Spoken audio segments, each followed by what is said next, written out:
Hello Whitehall, it's Mrs Tweed here. I thought today I'd take you through adding fractions. You should know quite a lot about fractions already. First of all, I'd like to look at adding fractions when the denominator is the same. So here you can see I've got my fraction 3/5. Remember, the numerator is our top number, tells us how many parts we're thinking about. And our denominator is the bottom part of the fraction, tells us how many equal parts there are altogether. So I've got 3/5 and I'm adding 1/5. If you look at my diagram, you can see because it's in fifths, I've got 5 equal parts in my bar model. In green, I've shown my 3/5, and in red, I've got my 1/5. So to add them together, all I need to do is add my 3 parts and my 1 part together to get my 4 parts. And you can see I've got 4 out of 5. 4/5 would be my answer. So it's really simple. We just add the numerators together. The mistake or the common misconception that we often see is that you tend to add together the denominator as well. But if you look at my diagram from earlier, we don't suddenly get 10 equal parts. We've still only got 5 equal parts. So when we add the two numbers together, we add together the numerators because that's how many parts we're thinking about, but we do not add together the denominators because we still only have 5 equal parts. We do not have 10 equal parts. So 3/5 add 1/5 is 4/5.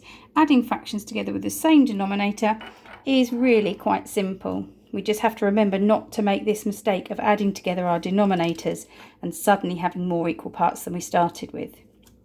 The harder thing to do with fractions is add fractions when the denominators are different. So here's my question. 3/7 add 2/3. This is harder. The denominators are different. They're not the same. I can't just leave it.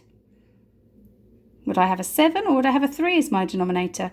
So I need to think of another way to do this. So instead of adding 3/7 and 2/3, I'm going to add together 2 fractions that are equivalent to those. And I'm going to make sure they've got the same denominator. So I need to find equivalent fractions to 3/7 and 2/3 that have the same denominator. I've made the denominator 21. To find your denominator, you have to think of a number that is a common multiple of 3 and 7. You need to find the lowest common multiple, the number that is in the 7 times table and in the 3 times table. And the first number I come to in both of those times tables is 21. So I've made my denominator 21. Now there's a golden rule in fractions. If you multiply the denominator by 3 in this case, 7 times 3 to get 21, I have to be fair, I've got to be equal. I have to do the same to the numerator. So if I've multiplied the 7 by 3 to get 21, I must do the same to my numerator. 3 times 3 is 9.